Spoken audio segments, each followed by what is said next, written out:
So, hello all. We're back. We were gonna do the Isle of Soros and Island. Instead, we're just gonna talk about brunch. We're gonna enjoy delicious food together. Made some more tea.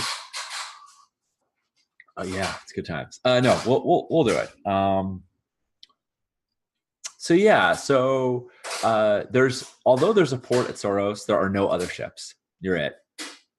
The only way across between the two islands is the spelling bridge, or there's swimming, but it's a trench. It's the waters between the islands are the waters outside the islands are not terrible, but the waters between the islands, because it's such a narrow path, are torrential. So it's very dangerous. So this is sort of this unique opportunity, and you stumble upon it. But it looks like it's instilled chaos everywhere, and Orta, you can feel more than even see or hear his thundering as he is smashing homes and enraging at the people. And so all the people that are still in Ion are suffering horribly.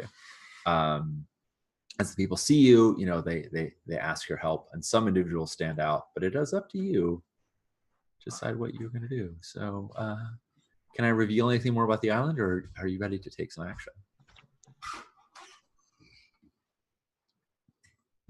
I mean, I was going to ask, so clearly, we know what the gods want us to do, but are we obligated to do that?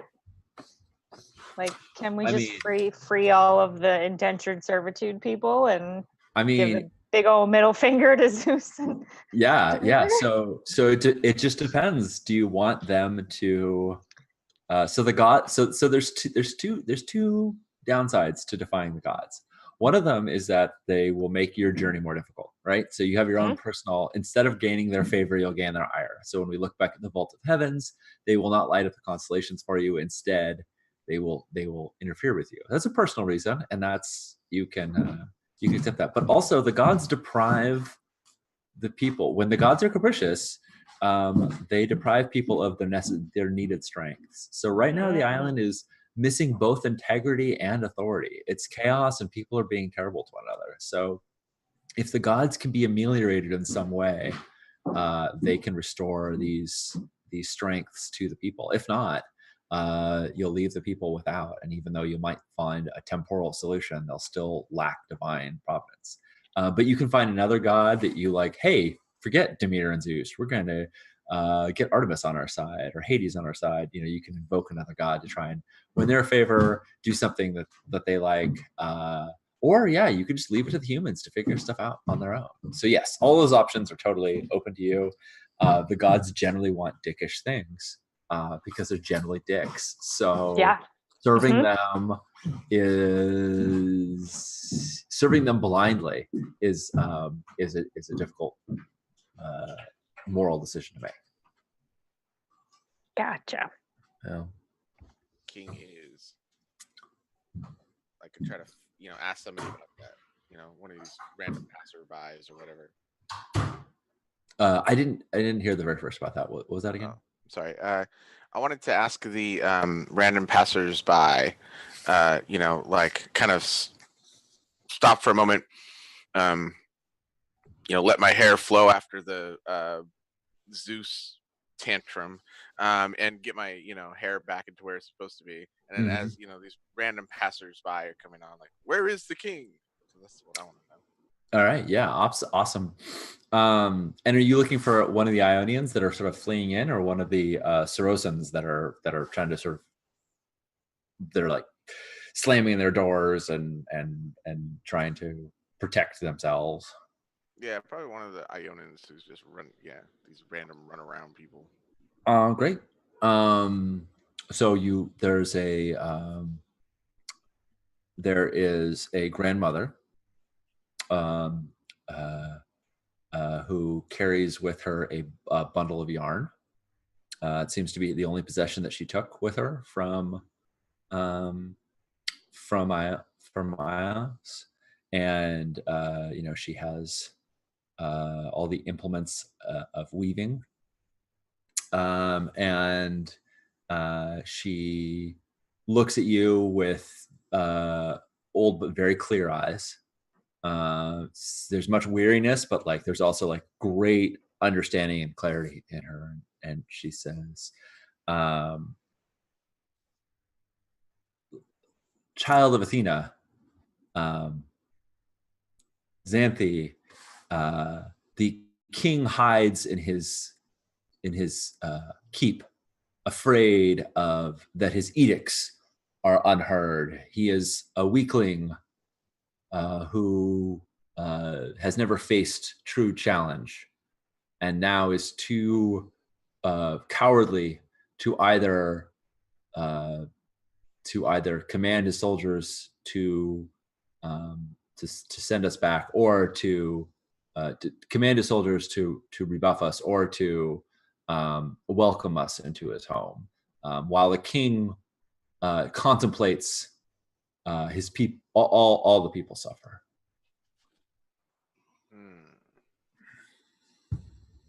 What do you think, Sister Andraste? I mean, it sounds like a great idea to find a new king, maybe, if this one's not going to do the job. Like, Zeus wants order. Sounds like new king would fit that bill. How hard could that be? We'll just find a random person and make them king. This grandmother seems like she knows quite a bit. Why can't she be in charge? Let's make her king.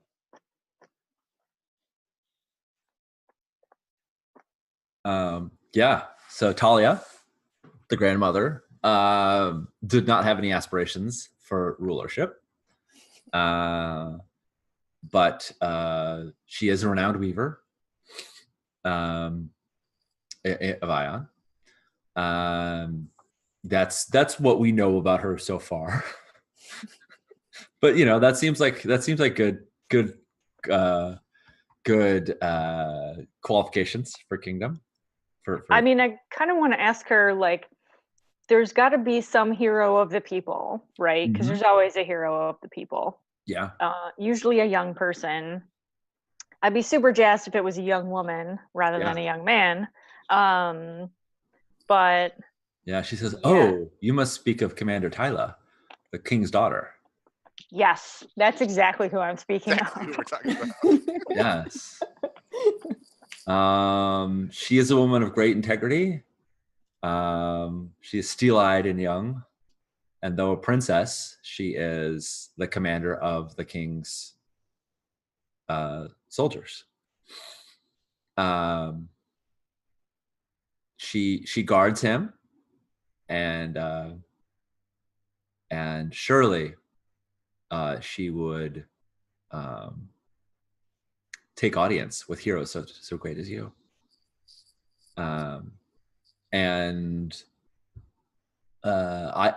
She says, I could lead you. I could surely lead you to her. But the way would not be without peril. The king has seen your visitation as an ill portent, and he wants nothing to do with you. He's not wrong. should you step foot onto Soros, his soldiers would surely try to apprehend you. And she looks a little.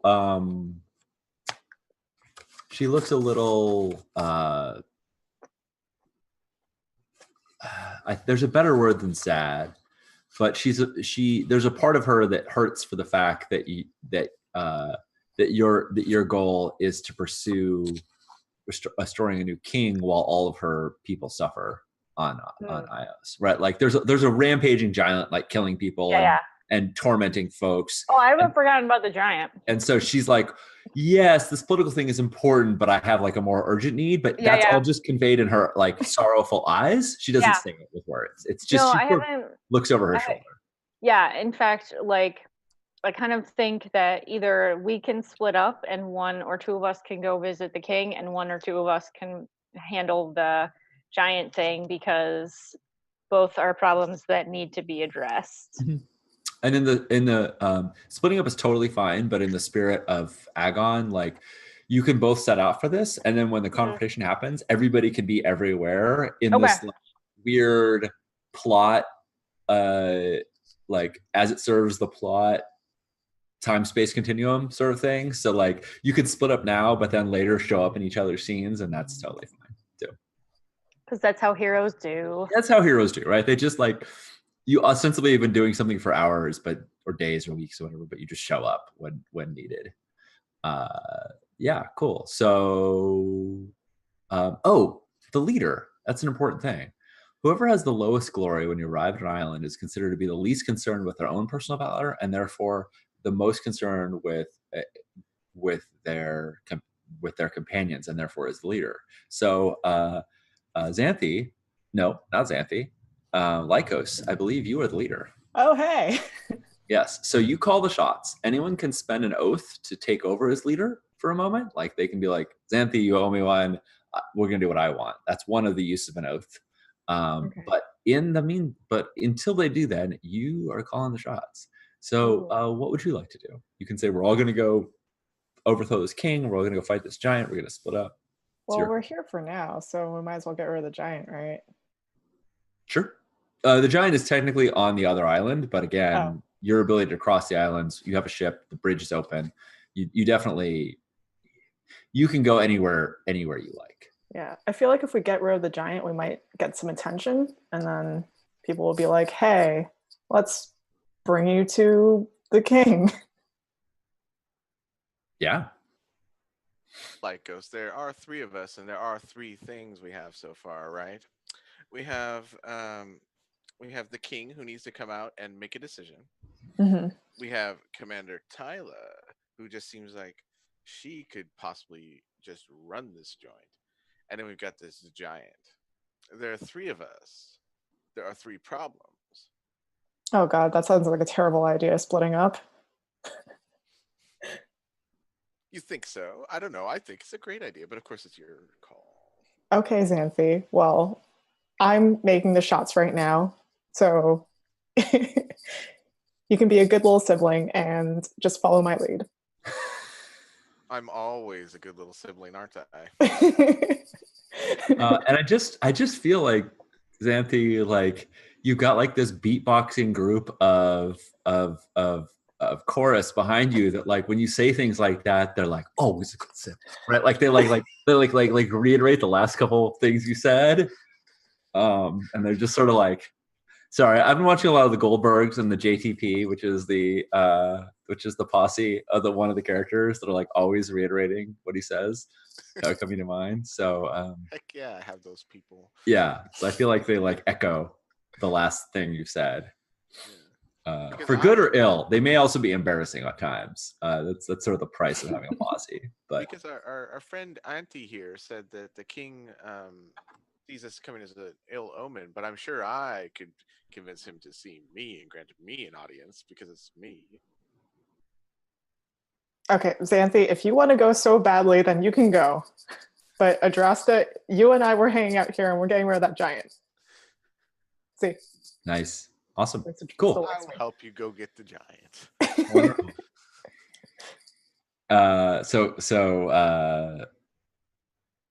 Xanthi, are you going off on your own? No, I'll go with them. Okay, cool. Yeah, you notice that Talia, when she sees you decide to go address the giant, she thanks the gods for sending you, and says your name will not be forgotten by any of my line. And ultimately, people remembering your name is the most important thing that there really is. And she's like a grandmother with like lots of kids, so she's gonna remember you as will all of her children. Xanthi with an X. Nice. I love that you'd be specific about it in a time where I imagine language is very fluid and like people's names get spelled like a zillion different ways. You're like, no. Mm-mm. You're gonna spell it with an X, not with a Z, not with anything else. All right. Let's look at the threats on Aya.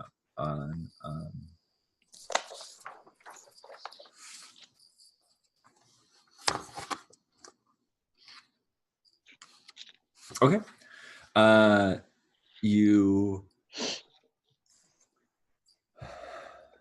You cross the land bridge from Soros to Ion,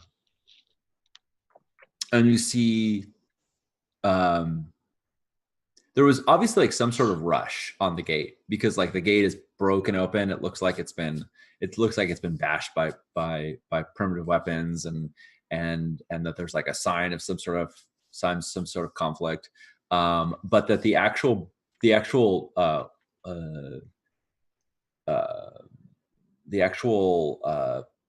bar that barred the gate was splintered by some enormous force. Like, so there's lots of like little dents and dings that look like they were made by people, but there's some enormous force that like broke open the gates, and they're like swung like backwards, like they're supposed to open out to Ion, and they're busted inwards.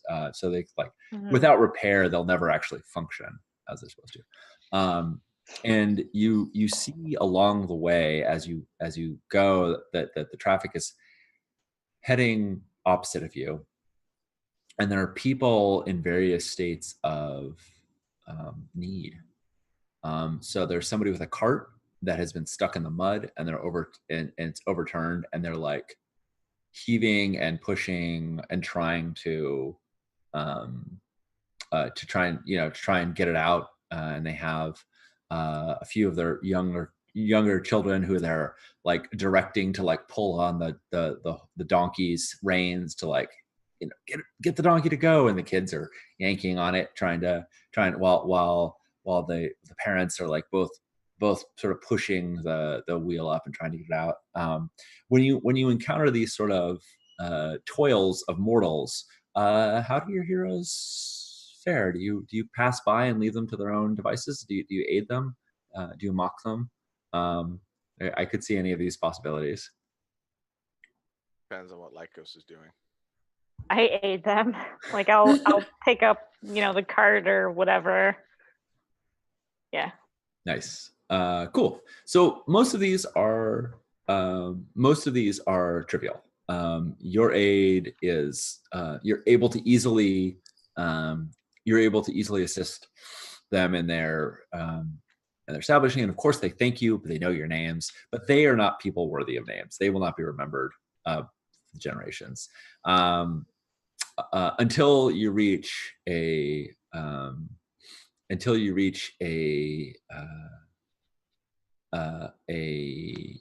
landslide, and it looks like in all of Orta's stomping and thundering, the road has been one of the roads has been collapsed, and there's somebody trapped underneath a giant boulder, and the people on the other side are like scampering over. They're like precariously scampering over while it's still barely passable. And the person, the man that's sort of trapped underneath is like yelling, "Please help me!" And everyone else says, "No, don't disturb it any further. Otherwise, the whole thing will collapse and the road will be washed out, and we'll all be trapped here." And so this is a challenge of note and of worthiness.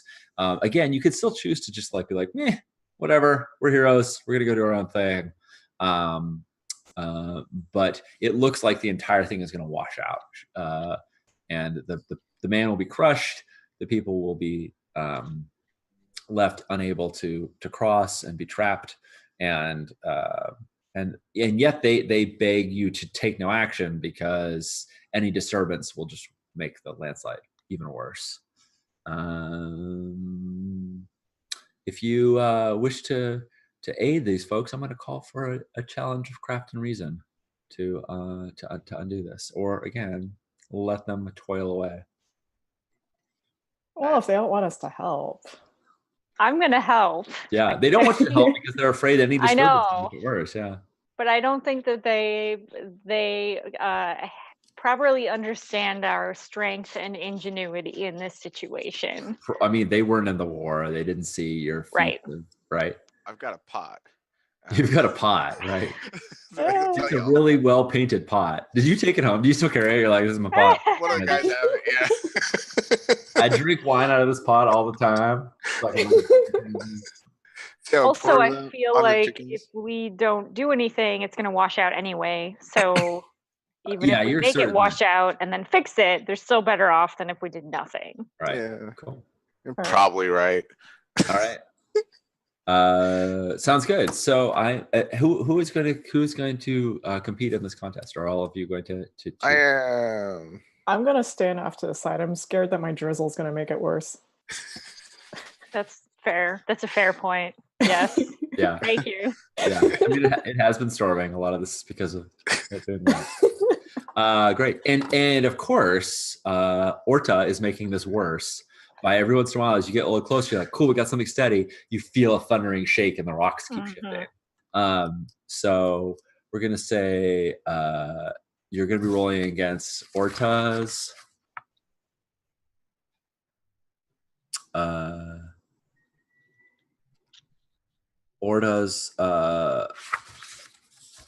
wreckage. That's what we'll call the name of this. Orta's wreckage. This has got a D8 name and a D8 craft and reason. So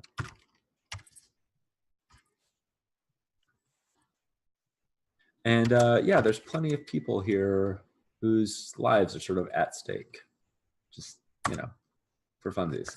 All right, Orta's wreckage is as a 7. Is your that's the glory that's at stake here. Okay.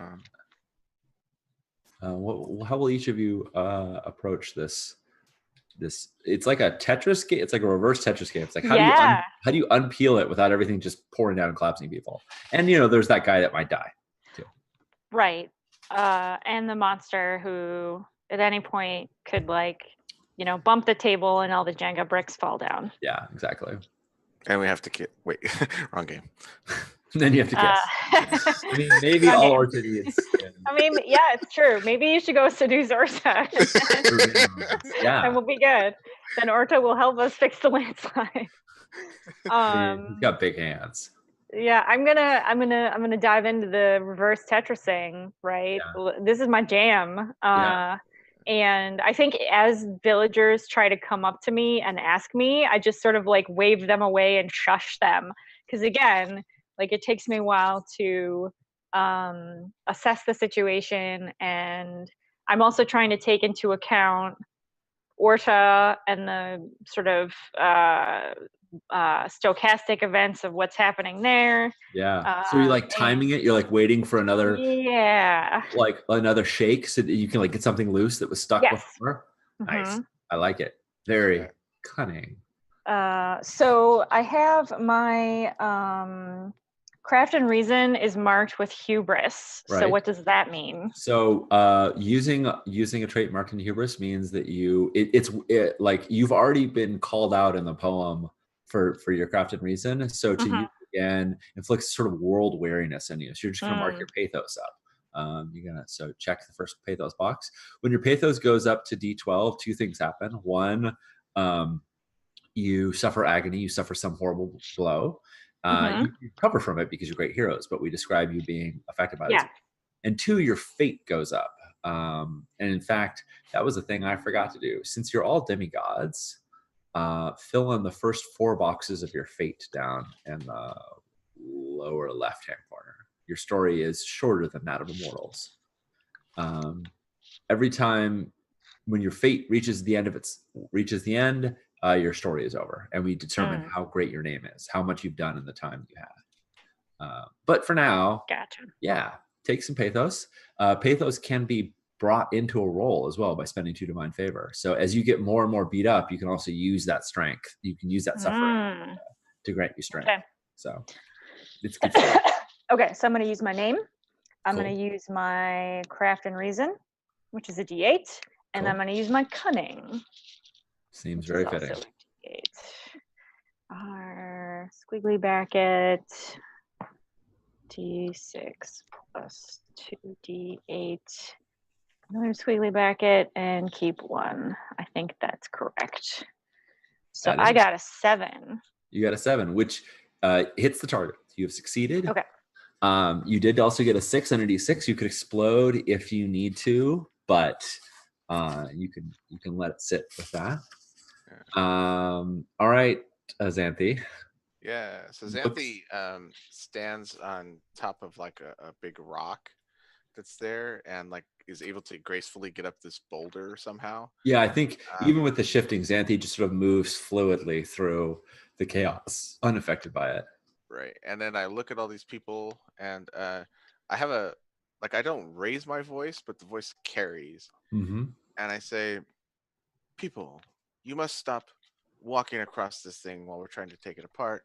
Instead, you need to save this man and get him out of there. And you all need to do this now. Nice. So you bring up a very good point that like while you're trying to fix the problem, they're also still, like many of them are still just trying to get through it, and they're making it worse, like as they just trod over it and things are falling loose. So by getting them to just be patient, you'll make it possible to actually solve the problem. But of course, they're scared, and they don't want to miss out, and they're afraid that if this goes wrong and it washes out completely, they won't have a path. So yeah, that sounds great. You want to roll your name and craft and reason, and it sounds like you're using beauty of course to win them over. Yeah. All right. No, all right. Good. Okay. So as is, it looks to me like you when you I think, does this ever happen, Ken? Does this ever happen to Xanthi, that people are so enamored with you that they don't actually pay attention to what you're saying? Sure, yeah. Happens all the time, yeah. So you say people, and they all hear you, and they all look up, and you're standing like on top of this boulder, and you're like, stop, we have to help this man. And they're like, they just hear help this man, and they all come running in, and you're just like, that not what I said. And it may be because they want to help, and it may just because they want to be closer to you, but like they're actually causing problems. Okay. You suffer pathos as you're like, why doesn't the world just follow the pattern that I tell it should? Why does my beauty curse me so? This is like dealing with Lycos. Yeah. And so Lycos, you watch as Xanthi suffers and can mock them. But at just the right moment, when the earth shakes, Adrasta's plan comes to fruition. How does it work, Adrasta? Yeah, so it for a not inconsequential amount of time, like it looks like we're failing, right? It looks things aren't going how they're supposed to. The Absolutely. rocks are falling, and and it looks like I don't have it under control or whatever. And I think some people even get knocked off the road. So people are slipping down a little bit, and then Orta like slams down a foot like off on the island or whatever, and then I grab somebody's like sword or something and use it as like a lever, and to like get the big boulder out, and the big boulder just pops right out. And the rocks all kind of settle into a stable sort of formation. Sure. It creates a little pocket maybe that several others fall into. Yeah, and there's a man of no consequence whose name will not be remembered in story, but he nevertheless remembers that it was Adrasta that saved his life, and though he may walk on a crutch forevermore, he will walk again. And the path is cleared. Xantha, you gained 7 glory. And your you must mark hubris in one of your unmarked traits, so either cunning or your name die, since craft reason was already marked. I'm gonna say cunning. Cool. Yeah. This moment is known for your cunning. And so you proceed, loved by and cherished by the people who you saved, possibly followed by some of the people who didn't get the message that they were just for this service. Yeah. So some of them, even though it means going back to where they consider a dangerous place, even though it means abandoning their original plans, there's some of them that have just followed you. And you can also assume that, like, if you ever need some of your crew, they can be around too, right? Like any of your sailors or whatnot, they just show up as needed as sort of props. Yeah, and so you come through the pass, and you come to these amazing fields that have now been left abandoned, and you can see a marvel of agriculture. You know, the bounty here is fantastic, or at least it was, but maize lies untended, and without sow will run fallow. The wheats and the barleys and the orchards are all the fruit is dropped and rotten. It's like in a unprecedentedly fast rate. It's like things shouldn't go fallow this soon, but the rage of the gods has made it such. You know, when you pick up an apple, it already is rotten off the ground, and there are all these homes, and they look like they've been hit by a natural disaster. Where like one will be totally fine, and another one will be crushed right next to it. And off in the distance, you see the giant boulder of a figure of Orta, who seems to have run out of patience with wanton destruction, and is now has a group of people that he has trapped, and he is probably going to just like rip apart for fun or out of frustration. And then there's plenty of others that are still like making it out of their homes, or trying to do repairs, or trying to recover from the devastation. Yeah. What do you want to do? Xanthi, you should distract him. I am rather distracting, aren't I? Yeah, you are. I love that Lyco says that in like the most dissing of way. Yes, you're great. You had a good idea for once. Let me go do this. Adrasta, would you like to go free these people with me? Yes, let's do that. Nice. Awesome. So let's see if Xanthi can distract Orta, get his eyes off of the people that he is dismembering. As you make your way, you pass through the village, and you know there's many people that are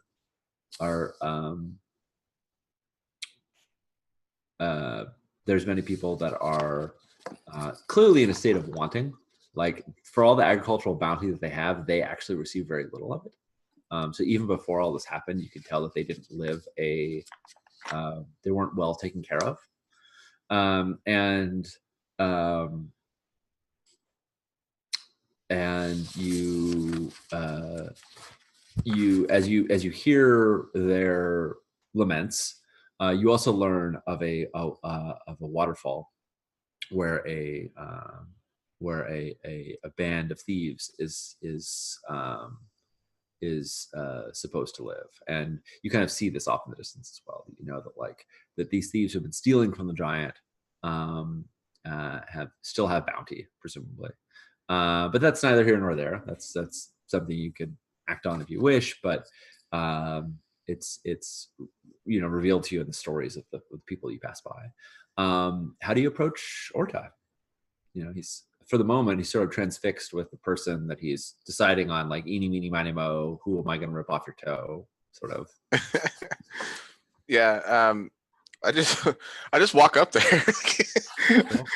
Just walk up and find another convenient bolt. No. I have one of my crew get on all fours, and then like another one right next to that, and then I step up on them to make myself look taller. Little pyramid structure. Yeah. Yeah. Like a cheerleader pyramid type thing. Nice. There we go.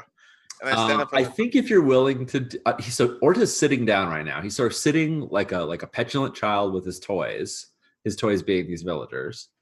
And I think if you're willing to like do like 3 and then 2 and then you, so it's like a 5-person pyramid or a 6-person pyramid, I think you can like look eye to eye to him. Does that sound? Yes. That's like, exactly what I want. You're standing on like 5 people, and he's sitting down, and you're now like at eye level. Yeah. Awesome. And of course they do this because they wouldn't say no to you. Of course. I mean, it's me. Yeah. And he's been relatively transfixed, but he looks up and pushes some crumbs out of his beard, and pushes his hair back, and like he looks a little bit like he's sort of preening himself. Yeah, and then he reaches back and he picks up. You have this big old vase, right? Like, and he picks up this giant amphora that has some other story itself, but he picks it up like it's a cup. Everyone else is like pouring out of it into cups, right? He just picks up one of these and like takes a big old slosh and like shakes his head like he doesn't believe what he's seeing, right? He's like, hold on, and then wipes his mouth again and looks and says, lively Xanthi, you're not wanted here. And yet I'm here. And I'm here because of you, Orthos. You need to stop destroying all these farms and hurting all these people. Don't you realize that as soon as you take all of the farms out and everyone runs away, then no longer will you be able to eat or drink or party or have fun? Come on now. You need to stop this and cut it out. There are much better things that we could be doing with our time. I mean, you already have some of the wine. We could get some more, and we could have quite the revel. Cool. So Orta is, he's pretty much set in his ways that like, I like how things used to be where everyone just did what I said and I took whatever I wanted. It was good livings. So anything else, he's not excited about. So let's roll. This seems like it's a challenge of arts and oration as you're trying to win him over. Mm-hmm. Yeah. So I've got name, arts and oration, and then beauty again. Yeah, let me roll first so you know what the target is. Sure. Orta has a D10 name die because he is a child of a god. He's going to be rolling his arts and oration, which is only D6. He also has a strength of fortitude, which I don't think is really applicable here. I don't think he's going to call on his fortitude to be unswayed by your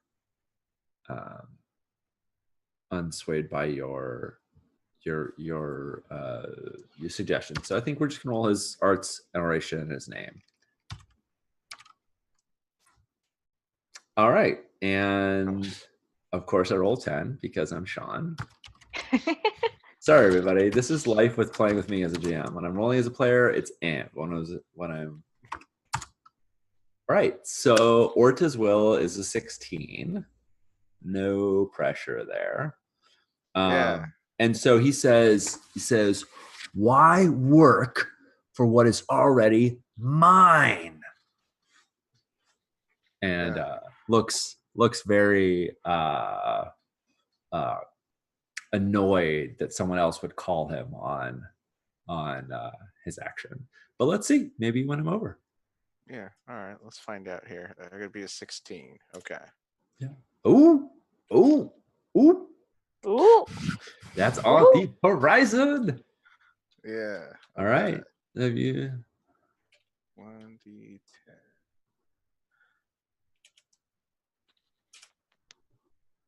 All right. Now you can, if you want to, you can spend 3 divine favor to re-roll that exploded that second D10. So you keep the first D10 that rolled the 10, and you can re-roll the first D6, the first D8, and the exploded D10. And how does pathos work? If you spend 2 divine favor, you can add in your pathos die. But I think your pathos die is only a D4 or D6 right now. I'm at the D6 right now. Okay. So yeah, I think I would re-roll the D10. Sounds good. Yeah. If since you're spending the divine favor, you might as well roll the D6 and the D8. They won't add to the D10, but if either of them hit max, then possibly one of them could explode too. Okay, so sure, I'll just do the first roll again then. Yeah, basically it's the first roll again with us knowing that D10 is going to add to the first D10s and the other ones are going to be. Okay, great. All right. That doesn't do it. So right now your total is still 12. But you did get a 6 that exploded. So I get to get that result, right? Yeah, you could roll out the d6 right now. It doesn't cost you anything. You already paid to unbind your dice. But I can't. Well, that can't win. That's true. Right. Because it doesn't explode again. Right. And I can't divine favor again. You can spend as much divine favor as you like. What happens when you run out? As much as you have, anyway. I mean, you're out, and then the way you recover it is by having an interlude where you say, "Okay, everybody, we're gonna take a break. I don't care what's going on. The world will get more dangerous around you, but as you rest." So, all right, yeah, it's all rolling again. All depends on how much you care. So in this case, I would just roll the d10, or again, you can. Yeah, just their favor just pressing up. I'll just do the full string again. The fates are not on your side, my friend. Sorry. Looks like you're at 14. 14. I could spend 2 and then roll a d6, huh? Yeah, but that d6 isn't added to it. It's just that's not added to it. No, it's just part of the base pool. Yeah, I would max out divine favor if I did another reroll. Yep. No. Nope. It's 50-50 chance. Yeah, all right. Let's do it. I'm down. Okay. Spend all the divine favor on distracting the giant. Let's pull all the levers. I want this guy on my side because I got plans for him too. Okay. Get him on my side. Awesome. Let's see what happens. So you just cashed in all the chips. Wow. All them chips. Mm-hmm. Yeah. Yes. So I think it's, I feel like given the 9 divine favor that you just spent on this. Yeah. Oh my God. I feel like it is truly a blessing of the gods that makes this possible, right? So feel free to describe how you gain his attention and you distracted him by way of, divine means, knowing that he's a divine creature himself, right? Right. I think as I start talking and, he's back and forth, he's still mad and things like that, but then a falcon flies down. Mm-hmm. And I have my arms kind of like spread out as I'm talking, and it lands on my wrist. And then the falcon like looks at him and gives him like this stern look. And at that point is where I'm saying, like, not only can you, I have great plans for how you can be even better than you are right now, and we can take things over and do what we need to do and things like that. And then he happens to love falcons also. Mm-hmm. If you want to appeal, his mother's bird is the turtle dove. Oh, even better. Even better. If you like sort of the sign of Demeter's authority, it could be a turtle dove that flies on your, if that's the angle that you're going. Yes, for. Yeah. Turtle dove lands, on my, maybe on my shoulders. Then they're not that big. So yeah, 2 shoulder, like 1 on each shoulder. Nice. Yeah, as I'm talking about these great plans that we could do. And you're still going to be able to get things because I heard story about quite the bounty behind the waterfall over there, and we could go take it. Nice. Wonderful. So you have his attention, and I believe the plan was, while he's distracted, that Lycos and Andrasta were going to sneak over and free the humans from the cage that he's got them in. There's a few things you learn. So a couple mechanical things to note. You gain 16 glory for besting the giant. You mark hubris in one of your traits. Does hubris ever go away? It does whenever you rest during your interludes. Okay, gotcha. Okay. Your pathos is reset, your divine favor is restored, and your hubris is removed when you have an interlude. On the downside, the strife increases. So my strife power right now is that I get to explode my dice. When it moves up to the next state of fury, then I get to add a d12 to all my die pools. And when it goes to rune, the final state, then I get to reroll all my dice once per roll. So I kind of get like your divine favor-ish abilities, but I just get them all the time. and they get worse and worse. The kind of longer that you decide to take. But then again, that's just more opportunity for more glory for you. So, I mean, it's all to the heroes. Good. So you, there was a person in the cage, and he was just about to grab for them. And because of your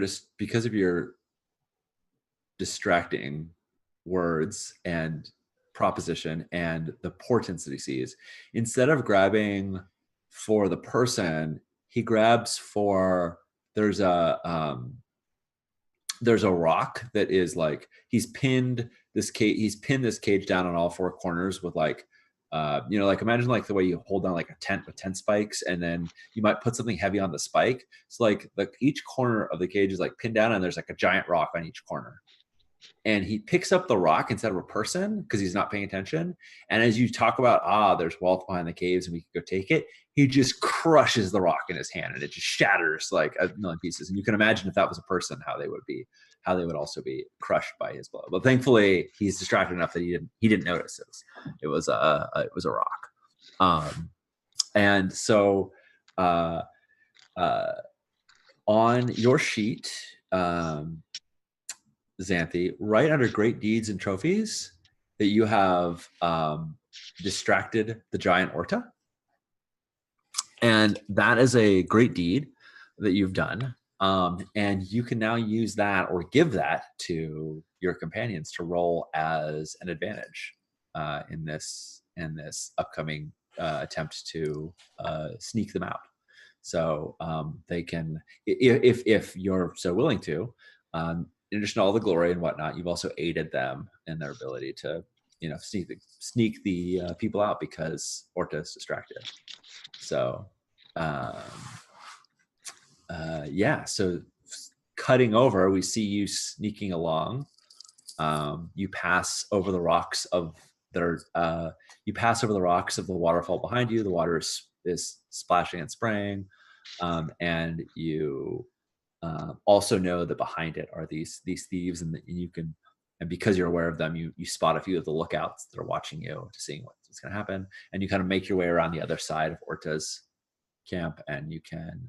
How are you going to try and free these people? Good question. with the knowledge that Xanthi has succeeded, it's clear that Orta is distracted, right? So you have that advantage. So you said that there was a rock on one of the things, like the cage is like now broken, basically, right? The cage is like I'm imagining like this wooden cage. I'm thinking of this like the cage that I remember Gabby was caught in like one of the early episodes of Xena. It's like in the opening credits. It's like a big wooden thatched cage, right? And he's just like plopped it down, and he's put like rocks on all four corners to pin it. But one of the corners now no longer has a rock because he just picked it up and crushed it. So like, okay. But there isn't like a door to it. He just sort of lifts it up and sticks it back down. But it's made of wood and it's thatched. It's definitely destroyable if you wanted to. Let's just beat up this cage. Works for me. Sounds good. So are you going to like cut one of the support beams with your scythe? Is that the I think I'm going to try and so my scythe is more for decorative purposes. It's not really like useful. Sure. So I think I'm just going to start kicking and like punching these. and despite his distraction, it's certainly possible that the giant could notice this because you're so close. Are you doing anything to try and, prevent him from hearing this wanton destruction, or are you sort of uncaring about how? You just I was hoping that Xanthi would just do their thing and not care about what I'm doing. Sounds good. Cool. So, Adrasta, are you going to join in this sort of like destruction of the? Yes, I will. So I feel like I think I was going to go like craft and reason, but I feel like it's more like blood and valor. Like this is like you like smashing boards and like it's like, This is the heavy metal portion of the show. yeah, right. Like I think we see like the karate training music, you know, like the Karate Kid as you like, you know, smash one of the boards and like people and come out. So cool. Man, it's a weird thing of like, I don't want to deprive you of the option for glory, but I also just feel like you could just do this. I don't know that like a role is needed in this case because like it's a wooden crate and you're great heroes and you're just gonna smash it open. I think what we're gonna roll is to like whether or not you I think that the contest is gonna be like whether or not you get everybody out safe before Orta turns and like crushes one of them. So I think you breaking through is sort of a foregone conclusion. It's like, do you do it with such speed and such vigor that like everybody is free by the time Orta turns around, right? Like that's the challenge. So let's roll. I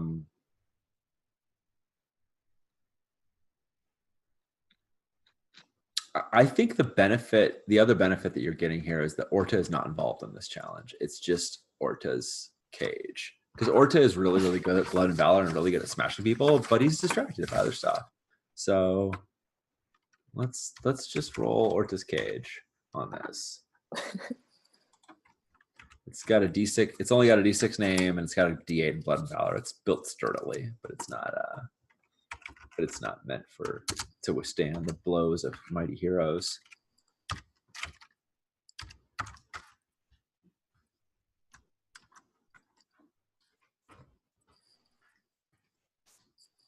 All right. Lowly 4. Oof. Easy to overcome, but sorry, there's less glory on so I'm rolling 2d6. Sounds good. Nice. Oh, sweet. You did it. Let's see how Adrasta does, and then you can decide whether you want to unbound that 6. I'm also rolling 2d6. Cool. I also got a 6. Oh, nice. All right. So either of you can say, I want to just explode I want to unbound my die, and then you'll roll higher and win. You could both do that, or you can just settle on that, and then you'll each roll your name die as the tiebreaker. So do either one of you want to spend divine favor to? I am not going to spend divine favor on this. I'm okay. Yeah, I'm not. No? Okay, cool. Then each of you roll your name dice. Roll a d6, and we'll keep rolling until one of you beats the other one. I got a 4. Okay. Oof. Sorry. It's all good. All right. So, Lycos, you win. You get 1 glory. But Adrasta is best. She gets 4 glory, and Mark's hubris, and one of those traits. Yeah, and Adrasta, do you want to describe how you free all these people just in the nick of time? Yeah, I mean, I think it's similar to previous situations, right? Like we're like beating the snot out of this cage, and then I kind of like take a beat where I don't strike it, and I watch what Lycos is doing, and then when she's like in between strikes, I hit it in just the right portion that it like disintegrates, right? Yeah, nice. So you burst open these beams because you hit them just in this one like weak spot after much banging around. It's similar to the boulders, right? Like everything had to come loose until it was just in the right spot. The blow was perfectly timed, and the people, of course, flood out, and you've freed them. And I think, you know, to add, Ken, you tell me whether or not this is counter to your thoughts, but to just like put the beat on this moment, that's right when like Orta like lifts up the cage and reaches in to like grab a tasty snack, right? And like reaches in and it's like, oh, and there's nothing there, right? We see the eyebrows raise. And I think that's a great place to wrap up. You have freed the people of Orta's not necessarily of his wrath. I mean, he's still upset, but like, there's no more people that are going to die that he's going to eat or mangle. They all, of course, rejoice your presence and that you've saved them. And now he's very much distracted by Xanthi, and like, I wouldn't say like you have sway over this giant now to see what happened next. So Ooh. Yay, thank you all. There's some end of session stuff that we'll do, and then we'll do our like our sign out on our sign offs. So I know we ran a little bit over. Is everyone okay going another couple minutes to finish up? Couple minutes is good, yeah. Awesome. So oh, never mind. I thought it was on there.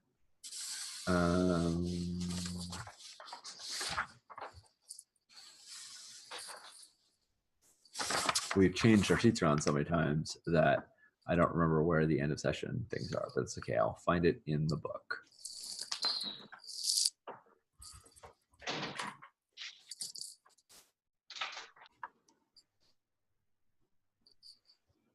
Okay. At the end of each session, the players reflect on what happened and record the details on their sheets and track how their heroes are growing and changing through the tale. So the first thing that we'll do is we will all grant each other a legendary virtue of courage, justice, heart, or judgment. And you can describe why, or you can just say it. No, this is what I think you get. So each of us, myself included, because I am one of the players, will go around the circle for each other hero and give them the traits. Who has the most glory right now? I'm not sure if it's Xanthi or Adrasta. I'm pretty sure it's me. I think I have 24. Beat me by 2. Okay. I'm at 22. It's close. All right. So starting with Adrasta, let's go around in order. So our normal order of operation is Banana, Jen, Ken, Sean. So the person just after Jen will go first. So Ken, award Adrasta either courage, justice, heart, or judgment. I think it's definitely judgment in my mind. Yeah. You did smart things and showed, really good judgment skills. I thought Adrasta was, really played up to that. Yeah. Especially the road washout scene, to pick things apart and stuff like that. That was really smart. Thank you. I'm going to give you heart. I depicted several scenarios of people in need and you having the ability to impact their lives. And I felt like Adrasta sort of uniformly did the option that she thought would help the people, even when it wasn't strictly necessary. So yeah, I'm gonna give you heart. I'm gonna say courage because you did stuff that neither Xanthi and I wanted to do. Awesome. Fantastic. All right, so next person would be Ken. So I'm the first one to give you a trait. I'm going to give you courage for going and standing eye to eye with a giant that could, as you saw, crush your little tiny body with his horrible grip. You just sort of walked up to the giant. He was not a easy foe to best. You threw everything you had at it, and had you failed, you would have enraged him. And the fact that you were willing to take that risk, I think, was very courageous. Thank you. So, Banana, you're next. I'm gonna say judgment. You did an okay job at the rap battle, so I'll just give you that. You did an okay job. And Jen. Yeah, I'm gonna give you heart because you diffused Ortos with speaking rather than attempting to beat him up. Yeah. It is worth noting that should you fight Orta, strife immediately increases on the island, right? So like it increases if you just wait for things to go bad, but there's also certain things that will just make it worse or better. And one of the ways to just make things worse is to just pick a physical battle with Orta, because then he just rages and wrecks all everything and just makes everything more dangerous. So yeah, so that was a good choice in the way of not making things worse for everybody else. And finally, Banana. So how was Lycos? And that is starting with Jen. What are my options? Judgment, heart, courage, and justice. Justice. I'm gonna say justice. Nice. Set things right. Ken. Yeah, I think I'm gonna go with heart. Yeah, I think heart makes a lot of sense, and I thought that your pottery was decent. Your pottery was decent. I think judgment. I think as the leader, you you showed good judgment in terms of looking out for what was sort of the most pressing needs, and also deciding that like Xanthi was sort of a lost cause in terms of whether or not they were going to go along with the plan. So like, we're going to make a plan that isn't dependent on Xanthi. If they decide to go talk to the king, if they decide to go do their own thing, and then later you're like, oh, you just want to peacock. Okay, cool. Go peacock in front of the giant while we actually create so yeah, I think judgment. That was rad. Cool. And then the next step is that we trade oaths. So each player will give another player an oath, possibly because of the legendary, because of the legendary virtues that they exhibited, possibly because of something specific happened in there, or just because they say, I owe you one. So we'll keep going in the same order. So Jen, Adrasta, who will you give who will Adrasta give an oath to? I will give an oath to Xanthi for standing up to the giant. Nice. That's Xanthi. You under your oaths may call upon. You'll add Adrasta, or if you already have her, you'll add another one there. And Adrasta? No, sorry, Xanthi. Will you? Yeah, I guess I give an oath to Lycos for having a good plan.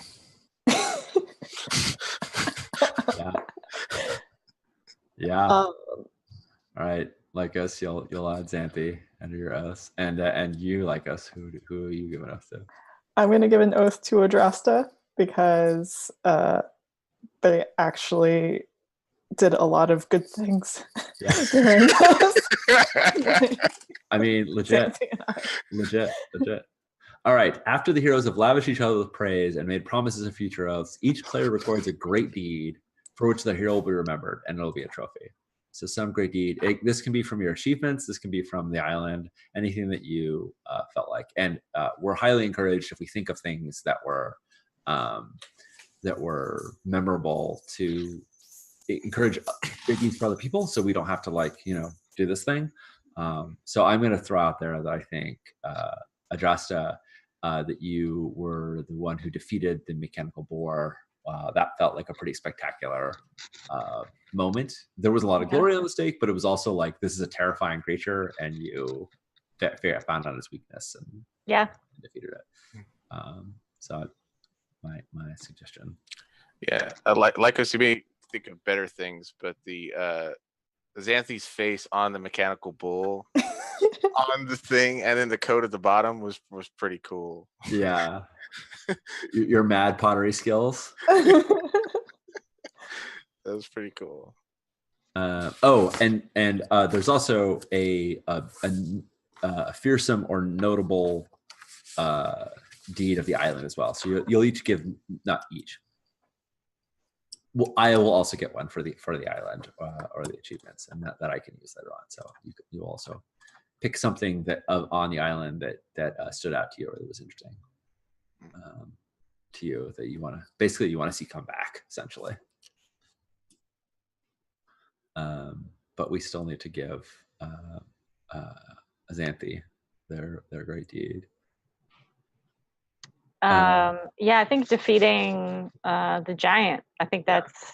I mean, I hate to like mash that button, but like it was so huge. Yep. Yeah, I think you already have it written down because I just had you write it down there because it was an advantage. So I actually don't think you need to change anything because now I was going to have you write it down and there was an advantage and then just cross off and it was done because there really isn't like a space to put advantages. But yeah, I think it's now. Cool. Okay. Great. Great deed. Yeah. That's easy. Yeah, and so what was a element of the island that was ferocious or challenging or entertaining or something that stood out essentially that you would like to see come back again? I really like the old lady. Oh yeah, Talia. Yeah, she was neat. I liked her. Yeah, we want more of her. All right. And Tyla too. Yeah, Tyla's she was there. I didn't have her come rushing forth, but what's an attribute you care about with Talia that you like? I'm gonna say Talia is something. Is it her? I like in my head canon, like she's way more important than we think she is, right? Yeah. Like she seems like she's just like a normal NPC, but really she's like you know, an avatar of the fates or, you know, something like that. Yeah, like cool. That's cool. Yeah. Talia's importance, Talia's status, Yeah, we'll do Talia's status. Cool. Gravitas. There we go. I like that. Talia's gravitas. Awesome. Cool. So I've added that to the island on my sheet, and then that caps the session. So thank you all for playing Agon with me and playtesting it. It was actually, we used Divine Favor a bunch, and that was one of the biggest changes in the last one. So I'm going to go back through and record all of these when I look at the YouTube video later and be like, how many times do we use each one? So there were some really big glory challenges there because I always roll max dice. So that was good stuff. But let's let everybody go and sign off. Banana, you wanna shut us off and start us with the send off? Just let everyone know who you are and where they can find you, and if there's anything you want to promote or any projects you're working on, let us know that too.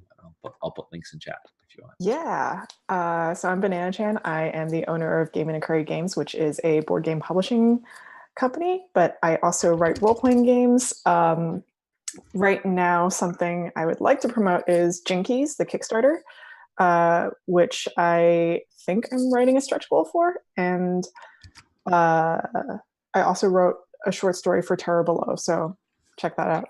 Nice. Is Jinkies running? Is the Kickstarter running right now? Yeah, Jinkies is up right now. All right, I will look for that link as well and put that in there too. I think next up is Jen. I'm sorry, what am I saying again? Just where I am, what I'm up to, or what you're up to, and anything you kind of want people to know about. Yeah, so Jen Martin, I'm on Twitter at JenMartin80. I have a website that Sean will link. Right now I'm working with Bully Pulpit, which is fun.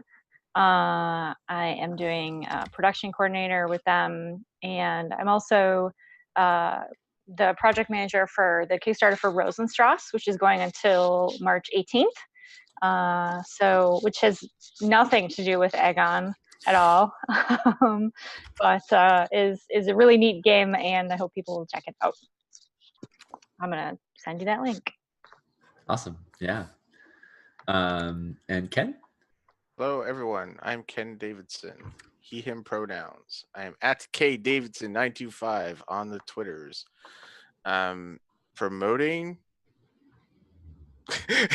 I'm writing a LARP. It's not out, but it's a hashtag Flirt Squad LARP, and it's going to be super fun. So look forward to seeing that. I want to play more games online. I had a stream set up to run a cozy den. My players are mixed and matching, but that will happen pretty soon. So watch the Twitters, and then that will be announced. Cool. Is there any place people can follow up on your Flirt Squad LARP? Are you posting about it anywhere? Twitter. Cool. Yeah. Yeah, that's about it. Awesome. Thank you all. I'm Sean Nittner. I use he, him pronouns. You can find me here at Actual Play or at Sean Nittner pretty much anywhere on the internets. I am, my next stream is actually not going to be on this channel. My next stream is going to be on the Roll20 channel, which is pretty groovy because they got a big audience there. I'm excited. We're going to be playing a game of For the Queen, the special sponsored game it's going to be next Tuesday. And the excitement about that is that that day is also when the pre-order is going to go live, and also when you can buy Roll20 buy For the Queen on the Roll20 marketplace. So we're going to make everything go live that day. So come check us out. It's going to be 6 p.m. Pacific time next Tuesday on the Roll20 Twitch channel. So this was tons of fun. I love playing this game. I love playing with you three. So yes, lots of win here.